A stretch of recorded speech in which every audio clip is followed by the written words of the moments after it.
Welcome, everyone. Today, we're going to talk a little bit about what it's a little bit term that I'm going to introduce to you in embryology. What's embryology? Embryology is the study of the embryo, how we grow up.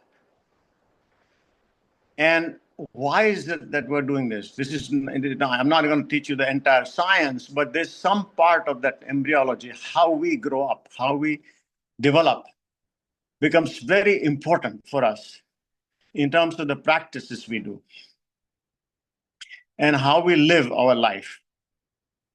How did we come about the way we came about? And how do we function in life with various organ systems and various things that we do? That's where the embryology becomes very powerful in terms of understanding it. Now, what I want you to do is raise your fingers three like this. And when you raise the finger up, you can do both sides. I'm going to point one side anyway, so I have to use my hand to point it out. There are three layers which are forming the entire body. This is the outside layer called the ectoderm, AC2, ectoderm, outside layer. This is the middle layer, the mesoderm. Mesoderm, it's the middle layer. And this is the entoderm, or the inside layer. So outside layer, ectoderm, middle layer, mesoderm, and inner layer. So the three layers are forming the entire body. That's it. Like we have three, the three, trinity. This is a trinity of embryology. I was never taught like that, but this is what it is. Trinity of embryology. Now, the fascinating part I want to tell you, okay? The ectoderm forms a special ectoderm as the cells start dividing and everything else. It's called neuroectoderm, neuroectoderm. It forms a little tube, a neural tube they call it. And that forms the nervous system.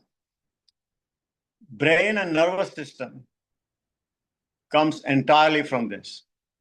Guess what else comes from it?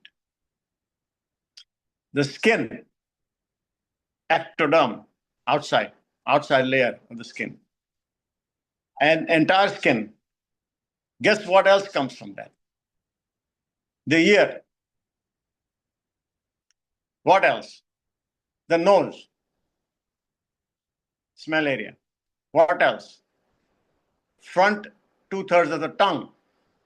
Taste area. And what else? The eyes. Two things in the eyes, the lens and the retina. The lens here and the retina, the one that looks at everything. How fascinating.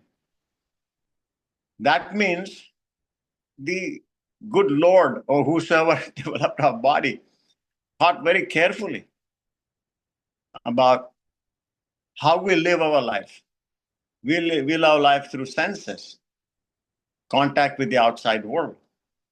And who needs to know first whether it is cold, whether it is hot, whether it is hurting, whether it is painful, whether it is comfortable, discomfort, whether it smells good or bad, whether it is whether it tastes bad or whatever, taste is not good, or whether you're hearing properly or not. Who needs to know first? The brain. The brain needs to know first.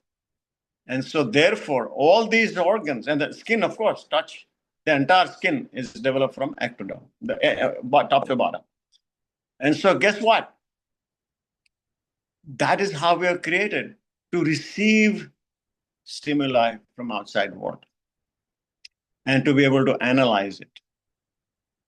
Now, tongue is very fascinating. I'll have a separate study on tongue tomorrow. But the thing is, it was very fascinating. The 2/3 is the front, where it is sweet taste, sour taste, and all that is salty.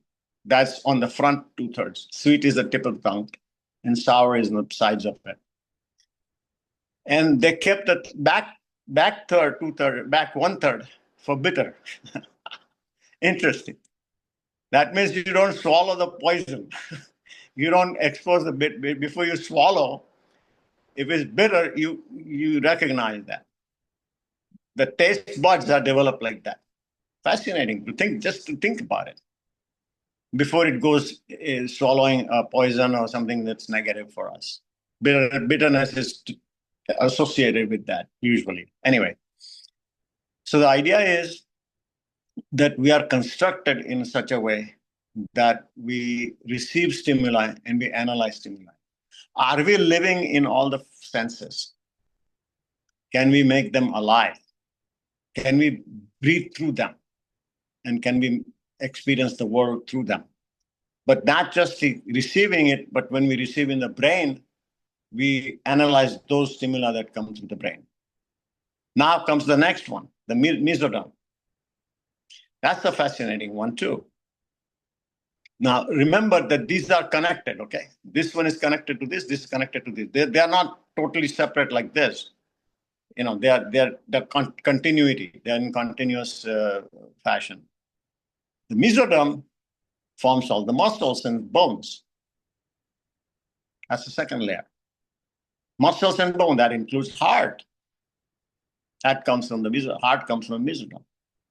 So it's interesting how the muscles, and there are certain muscles, and I'm not going to name all the muscles, but muscles come from, that comes from there. The lung respiratory system, now that develops from mesoderm. Now, I think so. But the last one is so now this is connected to the outside the ectoderm. And when the child is initially like a circle, then two circles, and then there's some developing, so that they are connected all the time. So the skin surface is connected to the deeper organs. How is that important? And last one is the internal organs: liver, spleen, kidney, all that comes down here. Now, or pancreas, for example, that's all from the internal organs. Now, fascinating part is that because this is connected, say liver is located on the right side, the skin on the liver is connected to the liver. The outer layer connects to the middle layer, there's muscles there, and the inner organ. How is that important in our practice? It's important in practice because we do the tapping, we do the massage, we do the meditation, we do all that breathing, we do everything to transfer the energy, to talk to the organ, gratification, all the stuff that we do. They are all connected. So we are all a manifestation, as if the flower is opening up. It's a flower, when the flower is like a bud like this, and then opens up. All these individual petals are connected to the center. 1,000 petals. Sunflower, for example. You look at a sunflower, you see the petals converging. That's who we are. We converge into the center.